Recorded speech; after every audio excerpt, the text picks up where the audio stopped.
तो अब हम शुरू करेंगे ऐसे 560 जिसको बोलते हैं सब्सिक्वेंट इवेंट। 5 के बाद क्या आता है 6, तो इसको बोलते हैं सब्सिक्वेंट इवेंट। अब 4 के बाद 5 मत बोल देना, सिर्फ ही 560 भी लगता है, ठीक है। Event occurring between the date of financial statement and the date of auditor's report. Subsequent event क्या है?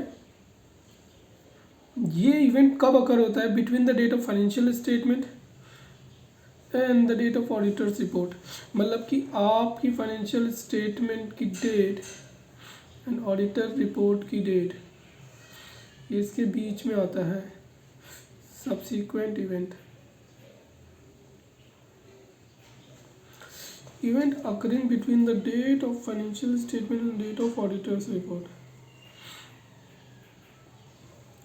Event occurring between the date of financial statement and the date of auditor's report.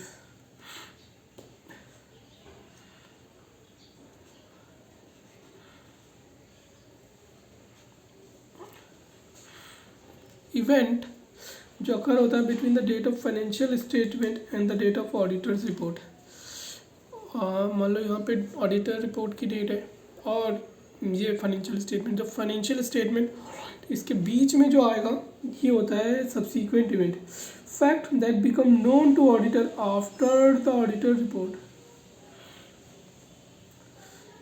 Event occurring between the date of financial and date of auditor report, इसके बीच में, तो ये subsequent event है। और fact that become known to auditor after auditor report. अब उसने auditor report issue कर दी, उसने ऑडिटर रिपोर्ट इश्यू कर दी और उसको ये सारी चीज़ें पता चल रही है। कौन कौन सी? पहला हम देखते हैं जो उसके बीच में पता चल गई, मतलब कि एफएस और ऑडिट रिपोर्ट को मैं AR लिखूँगा, तो इसके बीच में हुआ है ये। तो event occur between the date of financial statement and audit report, तो ये इसके बीच में हुआ है। ऑडिटर क्या करेगा? Sign to ensure that event which require adjustment और disclosure has been identified. Obtain करेगा, साइन ऑब्टेन करेगा भैया जो ऑडिटर रिपोर्ट से लेके फाइनेंशियल स्टेटमेंट के बीच में एडजस्टेड होनी थी चीज़ें। एडजस्टमेंट होता है ना event after balance sheet date, तो ये जो चीज़ें एडजस्ट होनी थी इसको आपने आइडेंटिफाई कर लिया है, वो उसके लिए साइन लेगा, ऑब्टेन करेगा। Auditor shall obtain sign to ensure that event which are require adjustment, जिसकी आपको एडजस्टमेंट करनी है और डिस्क्लोजर करनी फाइनेंशियल स्टेटमेंट में have been identified in determining NTE। जब वो NTE डिटरमाइन करेगा ऑडिट प्रोसीजर, जब वो NT का ऑडिट प्रोसीजर का NTE डिटरमाइन करेगा तो उसको क्या करना पड़ेगा? ऑब्टेन करेगा understanding of management procedure identified subsequent events. अब मैं nature timing extent of audit procedure determine कर रहा हूँ, क्योंकि उन दोनों के बीच में फाइनेंशियल स्टेटमेंट के बाद और ऑडिटर रिपोर्ट से पहले तो मैनेजमेंट ने क्या प्रोसीजर लगाए, तो मैं उसकी अंडरस्टैंडिंग लूँगा कि भैया उन्होंने कैसे आइडेंटिफाई करे सब्सिक्वेंट इवेंट। समझ गए? पहला नॉर्मली सब्सिक्वेंट इवेंट वो है जो फाइनेंशियल स्टेटमेंट के बाद हुई बट ऑडिट रिपोर्ट से पहले हुई। तो फाइनेंशियल स्टेटमेंट 31 मार्च को ख़त्म हो गए थे। अब उसके बाद जो चीज़ें हुई तो मेरे को ये ऑब्टेन करना, साइन ऑब्टेन लूँगा इसका कि भैया इन्होंने आइडेंटिफाइड कर ली है, जो एडजस्टमेंट करनी है उसको आइडेंटिफाई कर लिया है और disclose in financial have been identified. अब मेरा क्या काम है दूसरा? अब मैं क्या करूँगा? मैं अपना NTE का ऑडिट प्रोसीजर देखूँगा, डिटरमाइन करूँगा मेरा ऑडिट प्रोसीजर कैसे, ऑडिट प्रोसीजर में कैसे। मैं मैनेजमेंट से पूछूंगा भाई आपने जो ये आइडेंटिफाई करा है सब्सिक्वेंट इवेंट, आपने कौन सा प्रोसीजर लगाया? ऑब्टेन करूँगा अंडरस्टैंडिंग लूँगा तो management procedure identify subsequent event. फिर इंक्वायर करूँगा मैनेजमेंट से as to occurrence of subsequent event which affect financial statement. मैंने इंक्वायर करूँगा जो सब्सिक्वेंट इवेंट हैं क्या वो फाइनेंशियल स्टेटमेंट को इफेक्ट कर रहे हैं, फाइनेंशियल स्टेटमेंट को अफेक्ट कर रहे हैं। इंक्वायर करूँगा management as to occurrence of subsequent event which affect financial statement minute read करूँगा management meeting held after the date of financial statement, और रीड करूँगा latest subsequent interim financial statement if कोई है होगी तो। एंड ऑडिटर क्या करेगा, identify करेगा इवेंट विच रिक्वायर एडजस्टमेंट और डिस्क्लोजर। वो आइडेंटिफाई करेगा जो इवेंट को एडजस्टमेंट करनी है, डिस्क्लोज करनी है फाइनेंशियल इवेंट, दैट डिटरमाइन करेगा अगर इट इज़ अप्रोप्रिएट एडजस्टेड और डिस्क्लोज, और डिटरमाइन करेगा if it is appropriately adjusted और डिस्क्लोज इन फाइनेंशियल स्टेटमेंट। और जो एडजस्टेड करनी थी और डिस्क्लोज करनी थी, आपने उसे एडजस्ट कर दिया और डिस्क्लोज कर दिया फाइनेंशियल स्टेटमेंट, तो रिटर्न रिप्रेजेंटेशन ले लूँगा मैनेजमेंट से दैट ऑल द इवेंट, सारे event occurring subsequent to the date of financial statement that require adjustment और डिस्क्लोज हैव बीन एडजस्टेड और डिस्क्लोज्ड।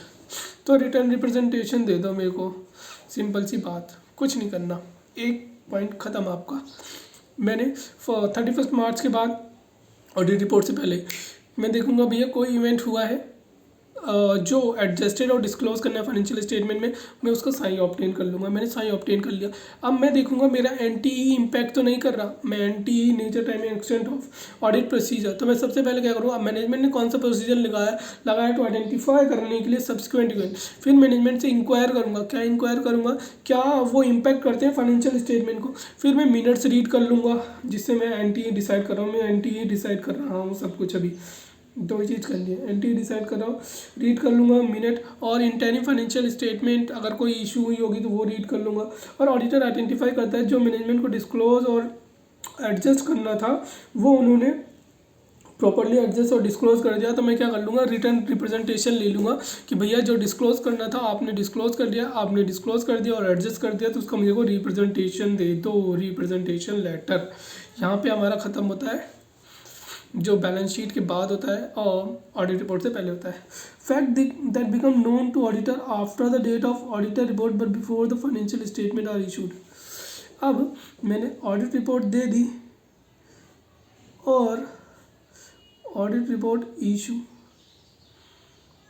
फाइनेंशियल स्टेटमेंट इशू, पहले मैं ऑडिट रिपोर्ट देता हूँ फिर फाइनेंशियल स्टेटमेंट बनती है, right.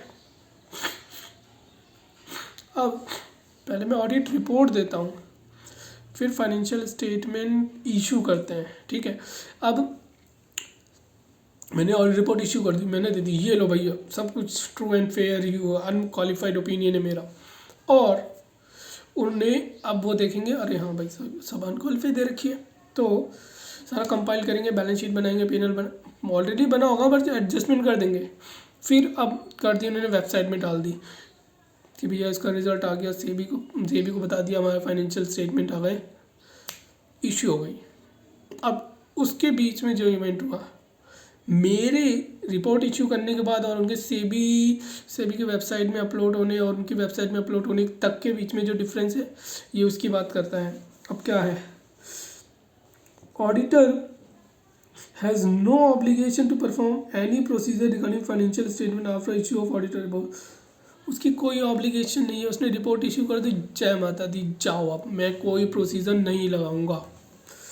However if the fact become known to the auditor that have been known before the auditor issue, it has may amend the audit report।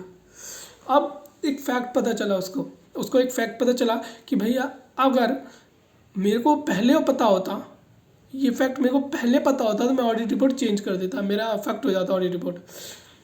तो वो क्या करेगा, डिस्कस करेगा सबसे पहले मैनेजमेंट और TCWC। जब मैं कुछ कर नहीं सकता भैया, रिपोर्ट तो मैंने इशू कर दी, उन्होंने फाइनेंशियल स्टेटमेंट भी इशू कर दिए, नहीं इशू नहीं करे हुए, उसके बीच में जो गैप है इशू नहीं करे हुए, तो मैं मैनेजमेंट से बोलूँगा, डिस्कस करूँगा मैनेजमेंट और TCWC से, फिर डिटरमाइन करूँगा of impact if financial statement need to be amend, if so फिर देखूँगा, डिटरमाइन करूँगा क्या फाइनेंशियल स्टेटमेंट को अमेंड करना है, इंक्वायर करूँगा management how intend to address the matter in financial statement, उन्होंने कैसे एड्रेस करा है, इंक्वायर करूँगा मैनेजमेंट से उन्होंने कैसे एड्रेस करा है इस मैटर को फाइनेंशियल स्टेटमेंट में, ठीक है। पहली चीज़, इशू नहीं हुई अभी रिपोर्ट, अभी उस फाइनेंशियल स्टेटमेंट इश्यू नहीं हुई, मैंने रिपोर्ट दे दी उनको, मेरे को में एक ऐसा मैटर पता चला जो मेरे को पहले पता होता तो मेरी रिपोर्ट चेंज हो जाती। तो पहले मैं डिस्कस करूँगा मैनेजमेंट और TCWC से, फिर मैं देखूँगा फाइनेंशियल स्टेटमेंट चेंज तो नहीं होंगे इसकी वजह से, और मैं इंक्वायर करूँगा कि भैया आपने कैसे एड्रेस करा है इस मैटर को फाइनेंशियल स्टेटमेंट में।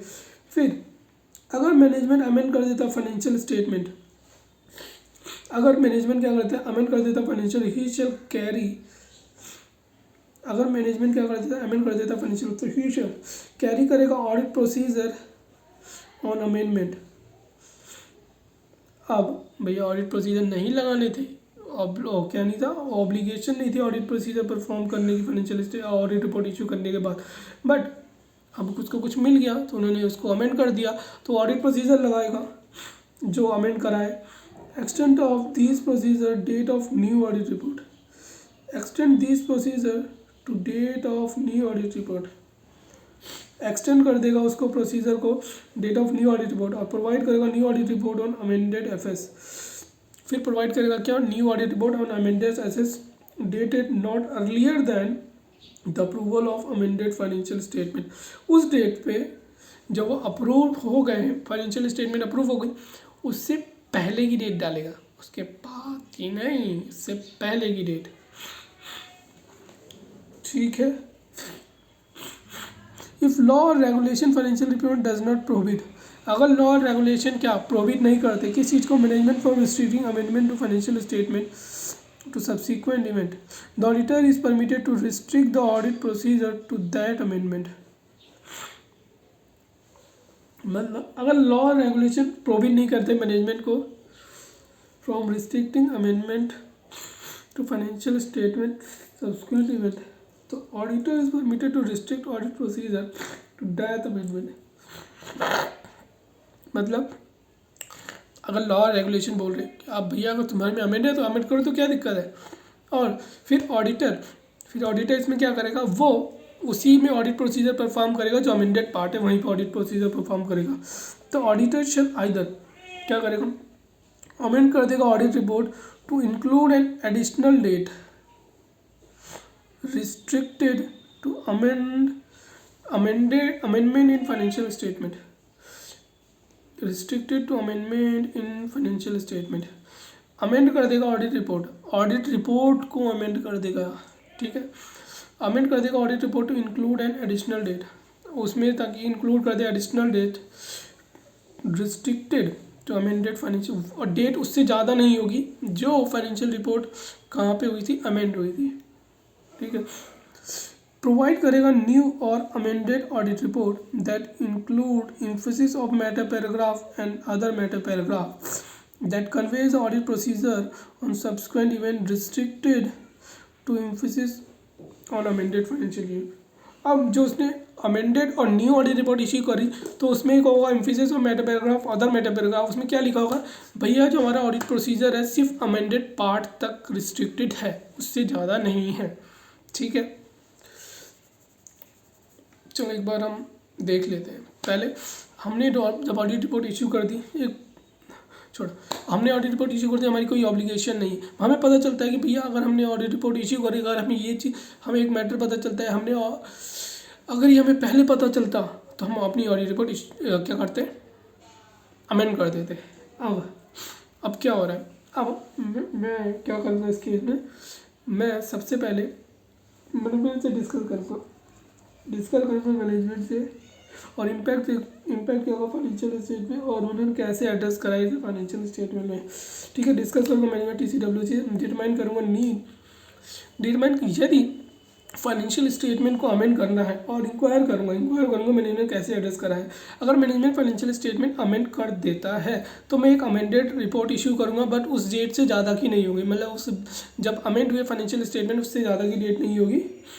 और सॉरी अगर अमेंड कर देता है तो मेरे को ऑडिट प्रोसीजर परफॉर्म करने देंगे जो अमेंडेड पार्ट है ऑन अमेंडमेंट, और एक्सटेंड दो प्रोसीजर, और वो procedure date of new audit तक रिपोर्ट तक एक्सटेंड रहेंगे। और प्रोवाइड करूँगा new audit report amended FS date earlier than the approval of financial statement amended FS। अगर लॉ और रेगुलेशन इसको प्रोहिबिट नहीं करते मैनेजमेंट को फ्रॉम रिस्ट्रिक्टिंग अमेंडमेंट कि अपना इतना ही रिस्ट्रिक्ट रखो, उसको कोई रिस्ट्रिक्शन नहीं है। सब्सिक्वेंट बेंच ऑडिटर को permitted to restrict audit procedure to that amendment. Auditor को परमिटेड सिर्फ रिस्ट्रिक्ट करेगा अमेंडमेंट टू दैट, रिस्ट्रिक्ट करेगा अपनी अमेंडमेंट पूरी उसको नहीं रिस्ट्रिक्ट करेगा, सिर्फ अमेंडमेंट पार्ट को रिस्ट्रिक्ट करेगा, और या न्यू रिपोर्ट इशू कर देगा या सेम मॉडिफाइड रिपोर्ट इशू करे, मॉडिफाइड नहीं बोल सकते, अमेंड कर देगा audit report include additional date restrict to the amendment of financial statement, provide करेगा न्यू और अमेंडेड ऑडिट रिपोर्ट, हाँ amended audit report to include जिसमें इम्फोसिस और मैटर पैराग्राफ होगा, अदर मैटर पैराग्राफ जिसमें ये लिखा होगा भैया हमारी फाइनेंशियल जो ऑडिट प्रोसीजर लगाए सिर्फ amendment part restrict to amendment financial statement. अगर मैनेजमेंट अमेंड नहीं करता, यहाँ तो अमेंड कर दिया, अब यहाँ पे नहीं करता, तो व्हेन ऑडिटर रिक्वायर्स, यहाँ पे ये इम्पोर्टेंट हो जाता है और ये भी इम्पोर्टेंट हो जाता है। अगर वो अमेंड कर देता है, अगर अमेंड नहीं करता, सॉरी अमेंडमेंट नहीं करता, तो अगर audit report if audit report not provided, if management does not amend the financial when auditor require, if audit report not provided to entity, अगर आपने ऑडिट रिपोर्ट किसको नहीं दी, एंटिटी को नहीं दी, तो मॉडिफाई कर दो opinion as per 705 and provide कर दो ऑडिट रिपोर्ट।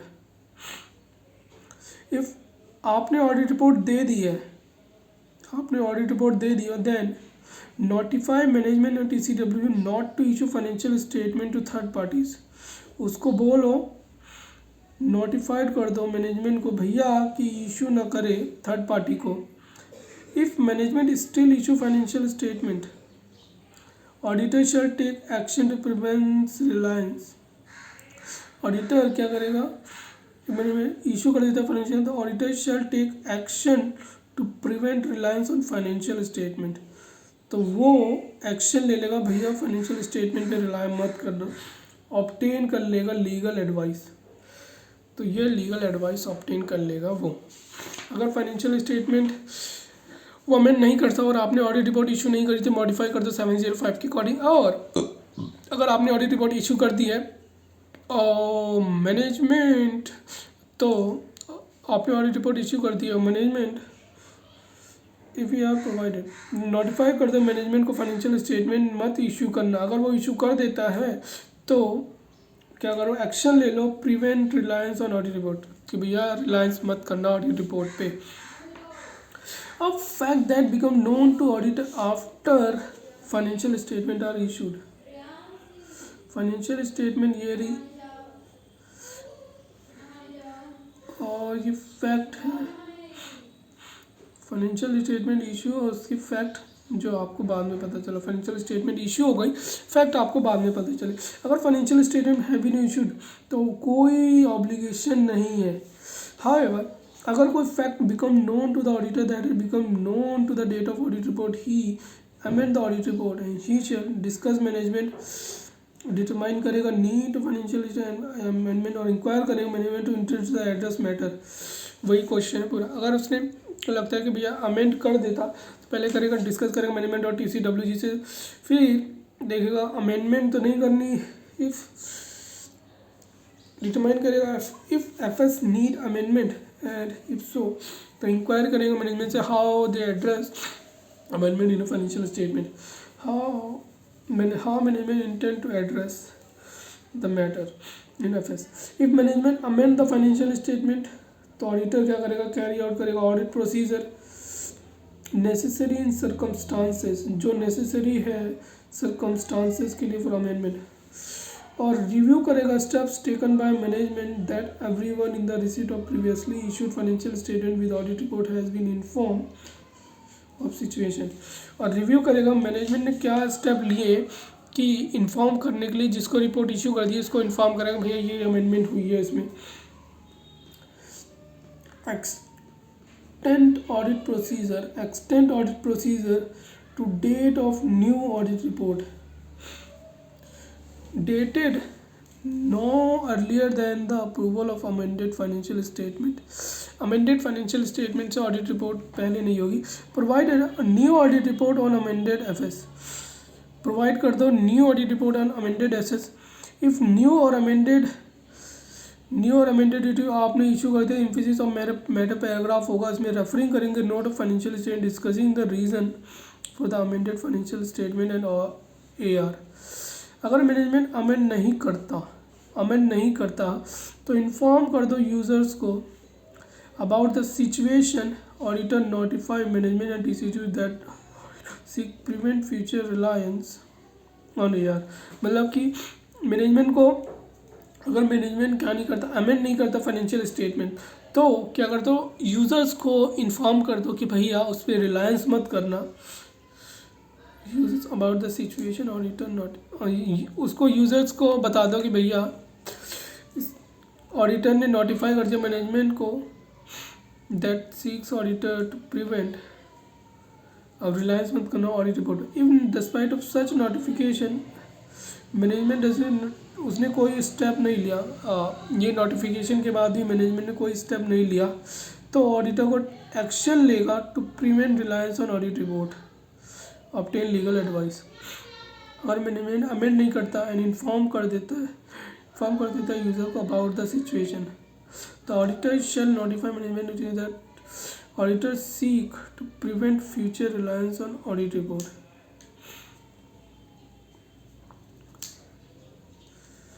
ओके, तो ये सेम ही था दूसरा और तीसरा. Emphasis of matter paragraph, other matter paragraph referring करेंगे डिसीजन फॉर अमेंड, क्यों हम अमेंड कर रहे हैं financial statement audit report. Specific inquiries to be made from management whether new commitment borrowing और guarantee have been made. Commitment borrowing, whether new commitment borrowing और guarantee. Sale or acquisition of assets. Assets have been appropriated by government. Event that has been occurred are relevant to recoverability of asset. ऐसा event हुआ है that relevant to recoverability of assets. There have been increase in capital. Increase हुआ है capital में, debt instrument में. There have been any development, कोई development regarding contingencies. Unusual accounting adjustment have been made और contemplated. The event has occurred और likely to occur that will bring into question appropriateness of accounting policies, financial statement. Whether any event occurred, measurement of estimate. कोई event occurred हुआ है, measurement of estimate. सिर्फ ये 2 page थे, वो मैंने almost आधे घंटे पहले ही कर लिया. चलो ये ऐसे भी ख़त्म होता है. देखो नॉर्मली इसी में बता देगा लास्ट में क्या पढ़ा, कुछ खास नहीं था. जब ऐसी कौन कौन सी चीज़ें आपको लगता है कि भैया कि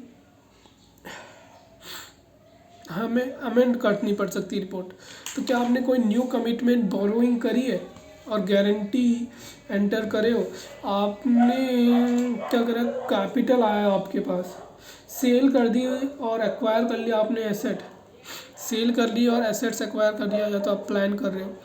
कमिटमेंट बोरोइंग और गारंटी कर ली आपने, और एसेट्स गवर्नमेंट ले गई, अप्रोप्रिएटेड बाय गवर्नमेंट और डिस्ट्रॉय हो गई. ठीक है, 3 चीज़.